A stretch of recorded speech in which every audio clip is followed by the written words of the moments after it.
এক বাটি পানিকে বাটি ছাড়া কিভাবে হাতের মুঠোয় রাখবে? এক বাটি পানিকে কিভাবে বাটি ছাড়া হাতের মুঠোয় রাখবে। হ্যালো ডিয়ার ভিউয়ার্স, আসসালামু আলাইকুম। মতিউর মুন্না চলে এসেছি আবার নতুন একটি আজব ধাঁধা নিয়ে। আমাদের সাথে একজন আছেন ছোট ভাই, আজকে আমাদের সাথে পার্টিসিপেট করছেন। চলুন ওনার সাথে পরিচিত হওয়া যাক। তোমার নাম কি? আমার নাম লাবিব। কি করছো তুমি? আমি বর্তমানে একজন স্টুডেন্ট, পাশাপাশি একজন ইউটিউবার। মানে কন্টেন্ট ক্রিয়েটর। হ্যাঁ হ্যাঁ content। আজব ধাঁধা প্রোগ্রাম থেকে তোমাকে একটি আজব ধাঁধা ধরা হবে। তুমি কি আমাদের প্রোগ্রামে পার্টিসিপেট করতে রাজি আছো? জি, আমি রাজি আছি। তো ডিয়ার ভিউয়ার্স, কথা না বাড়ে চলে যাচ্ছি লাবিবের সাথে নতুন একটি আজব ধাঁধা নিয়ে। দেখতে থাকুন আপনারা। তোমার জন্য আমাদের আজকের আজব ধাঁধাটি হচ্ছে, এক বাটি পানিকে বাটি ছাড়া কিভাবে হাতের মুঠোয় রাখবে? এক বাটি পানিকে কিভাবে বাটি ছাড়া হাতের মুঠোয় রাখবে। তোমার জন্য মোট তিনটি চান্সের মধ্যে এখন ফার্স্ট চান্স হচ্ছে তোমার। হাতের মুঠোয় রাখবো, বাটি ছাড়া হাতের মুঠোয় রাখবো।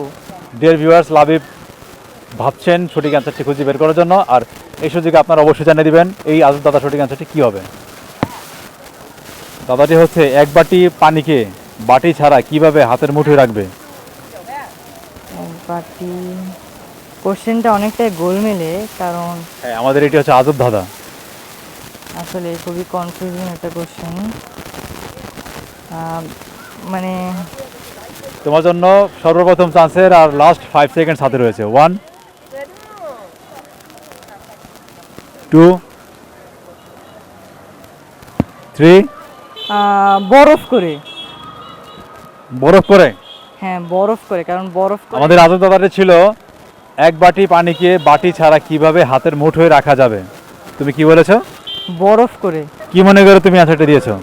কারণ একটা বাটিতে যে পানি, ওই সবগুলো পানিকে কিভাবে হাতের মুঠোয় রাখবো, প্রথমে ওগুলোকে ফ্রিজ আপ করবো, যখন ওগুলো বরফে একদম কঠিন পদার্থতে রূপান্তরিত হবে, এরপরে ওগুলোকে হাতের মুঠোয় রাখাটা সহজ হবে না। হয়তো তরল পদার্থ অবস্থায় ওগুলো সবগুলোই, পানিটা লিকুইড ফর্মে হাত থেকে বেরিয়ে যাবে।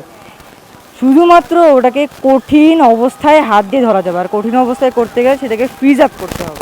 তার মানে তোমার অ্যান্সার হচ্ছে বরফ করে, তারপর হাতে ধরতে হবে। হ্যাঁ হ্যাঁ, বরফ করে। আমাদের আজব দাদা প্রোগ্রামে তুমি পার্টিসিপেট করেছো, কেমন লাগছে তোমার? আমার খুবই ভালো লাগছে। আর এই ভিডিওটি যখন পাবলিশ হবে, তুমি দেখবে, তোমার ফ্রেন্ড সার্কেল দেখবে, প্লাস তোমার ফ্যামিলি দেখবে, তখন তোমার অনুভূতি কেমন হবে? আমার অনুভূতি অবশ্যই একটা শকিং হবে, কারণ এর আগে আমি কখনো এরকম একটা জায়গায় দাঁড়াইনি এবং কখনো ক্যামেরার সামনে আসিনি। যেহেতু প্রথমবার, সেহেতু সবাইকে বলবো এই ভিডিওটার জন্য সবাই দেখে, পাশাপাশি সবাই এই চ্যানেলটাকে সাপোর্ট করে, এবং ইনশাল্লাহ অন্য কোনো সময় আমি এই চ্যানেলে আবারও দেখা যাব। তো ধন্যবাদ তোমাকে, আমাদের এই আজব দাদা প্রোগ্রামে পার্টিসিপেট করেছো। ধন্যবাদ। তো তুমি আমাদের এই আজব দাদার অ্যান্সার কি দিয়েছো? এক বাটি পানিকে বরফ করে হাতে মুঠোয় করা যাবে। ধন্যবাদ তোমাকে। তো ডিয়ার ভিউয়ার্স, আমাদের সাথে পার্টিসিপেট করছেন লাবিব। তো সে তার অ্যান্সার দিয়েছেন হচ্ছে বরফ। আর আমাদের আজব দাদাটি হচ্ছে, এক বাটি পানিকে কিভাবে বাটি ছাড়া হাতের মুঠোয় রাখা যাবে। লাবিব অ্যান্সার দিয়েছেন পানিকে বরফ করে তারপর হাতে রাখা যাবে।